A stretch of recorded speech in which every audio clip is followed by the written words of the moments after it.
এই মূর্খ বক্তা, মাদ্রাসার মুখ না দেখার কারণে গল্প গুজব দিয়ে চালানো বক্তা, এ ফিট করছে কার কাছে? বড় পীর আব্দুল কাদের জিলানীর নামে। আর লোকরা কি বলছে? সুবহানাল্লাহ। বুঝলি কি? বুঝে না কিচ্ছু। ও খালি বড় পীরের নাম লিখছে, ওই জন্য সুবহানাল্লাহ। এত মর্যাদা বড় পীরের। বায়ান কি হচ্ছে? দুটো বায়ান করেছিল। নাম্বার এক, আমার ভাইয়েরা,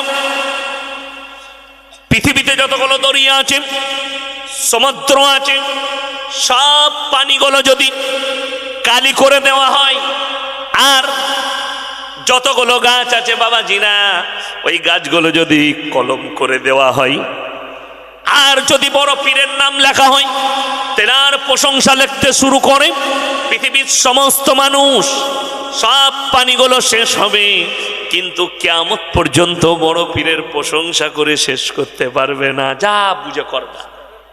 নাউজুবিল্লাহ বলেন। বড় কষ্ট লাগলো আমার। শুধু এটা নয়, তার দ্বিতীয় নম্বর হচ্ছে, আমার মায়েরা, বোনেরা, আমার বাবাজি নাম, লোক দিকে বাবাজি বলছে বক্তা, লোকরা মনে করছে সালা এত ভদ্র বক্তা আছে বে, বাবাজি বলছে আমাদিকে। হারামখোর। কি বলছে লক্ষ্য করে নাই। মায়েরা, বোনেরা, বাবাজি নাম, বড় পীর আব্দুল কাদের জিলানী রাহমাতুল্লাহ আলাইহি খানা খেতে বসেছেন। দস্তরখানে দেশি মুরগি দিয়ে বাবা খানা খাচ্ছেন। খানা খাচ্ছেন, দেশি মুরগিগুলো খাচ্ছেন, আর হাড্ডিগুলো দস্তরখানে এক জায়গায় জড়ো করছেন। তেনার মুরিদ বললে, বাবা আপনি হাড্ডিগুলো এক জায়গায় কেন জড়ো করছেন? বড় পীর বলল, বাবা আমি যে মুরগিটা খাচ্ছি বাপ, এই মুরগিটাকে আমি বড় পীর আবার জীবিত করার ক্ষমতা রাখি। আর সবাই বলছে সুবহানাল্লাহ। নাউজুবিল্লাহ বলেন।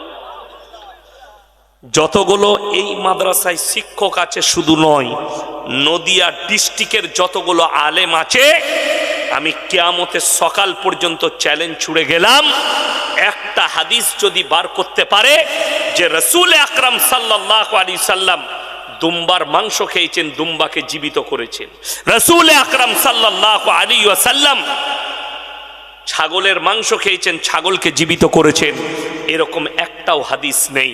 আচ্ছা আপনারা বলুন, রাসূলের মর্যাদা বেশি না বড় পীরের? রাসূল সাল্লাল্লাহু আলাইহি সাল্লাম তিনি রাহমাতুল লিল আলামিন, পৃথিবীর আদি থেকে অন্ত পর্যন্ত সৃষ্টির শ্রেষ্ঠ। নাম্বার এক। নাম্বার টু, চলুন যেটা প্রথমে বললাম যে দরিয়ার পানিগুলো কালি করে দিলে, আল্লাহর কসম করে বলছি, সূরা কোরআন, সূরা কাহাফ। কোন সূরা বললাম? কাহাফ। যাদের কাছে বাংলা মানে কোরআন আছে, আমাকে গালি দেবার আগে গিয়ে খুলে দেখবেন, একবারই শেষ আয়াতের আগের আয়াত সূরা মারিয়ামে গিয়ে শেষ হচ্ছে, 16 পারায় শেষ হচ্ছে, 15 পারায় শুরু হচ্ছে। আর সে সূরা মারিয়ামের আগে শেষ আয়াত, তার উপরের আয়াতটা আল্লাহ কি বললেন? নিজের জন্য বলছেন। আল্লাহর কসম করে বলছে, পৃথিবীর একটা মানুষও নিজের প্রশংসা করার যোগ্যতা রাখেন না। একমাত্র কে রাখেন? সকলে বলুন, নিজের প্রশংসা করার যোগ্যতা কে রাখেন? আল্লাহ। জোরে বলুন সুবহানাল্লাহ। তাছাড়া কেউ নয়। আমি যদি বলি আমার মতো বক্তা নেই, জানবেন এই বক্তাটা সব থেকে মূর্খ। কেউ যদি বলে আমার মতো ডাক্তার নেই, ওই ডাক্তারের কাছে চিকিৎসা করবে না, ওর মাথাটা হ্যাং হয়ে গেছে। কেউ যদি বলে আমার মতো মাস্টার নেই, তিনি মূর্খ। পাড়ার লোক বলবে এই হুজুর খুব ভদ্র, এই আলেম খুব ভালো।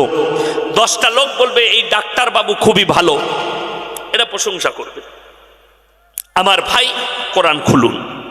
কুল্লাউ কানাল বাহরু মিদাদাল লিকালিমাতি রাব্বি লানাফিদাল বাহরু ক্বাবলা আন তানফাদা কালিমাতু রাব্বি ওয়ালাউ জিনা বিমিথলিহি মাদাদা।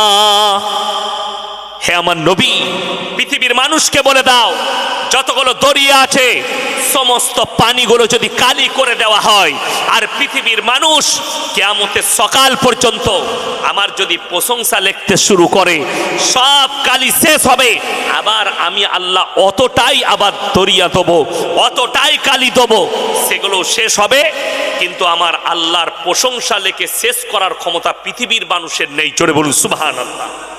এটা আল্লাহ নিজের জন্য বললেন। আর হারামখোর বক্তা ফিট করছে কার কাছে? বড় পীরের নামে, যেটা নবীর জন্যও প্রযোজ্য নয়। আজকে সমাজটা শেষ হলো কার জন্যে? আমাদের নিজেদের জন্যে। আপনি দিন বুঝতে পারেননি। যতগুলো ভাই আছেন আপনারা সকলে জানেন, আমার মায়েরা শুনবেন, প্রত্যেকটা মুসলমান নরনারীর জন্য দিনী শিক্ষা অর্জন করা কি ফরজ। আপনি বলুন ইমানদারির সঙ্গে গোটা চাপড়া থানায় যদি আপনার সমীক্ষা করা হয় 100টার মধ্যে 80টা মুসলিমের কাছে দিনী শিক্ষা নাই, ঠিক কিনা? ওই জন্যে বেঈমান কাফের আপনার মাথার উপরে চেপে বসেছে। ওই জন্যে আপনি জলসা করছেন, একটা আলেমকে জিজ্ঞেস করে নয়। আজকে ওই গুটকা খোরগুলো, মাতালগুলো, গাঁজা খোরগুলো এরা বক্তা সিলেক্ট করে যে কাকে নিয়ে আসবে, ইমামকে জিজ্ঞেস করে না, মৌলবীকে জিজ্ঞেস করে। ঠিক বললাম না ভুল বললাম?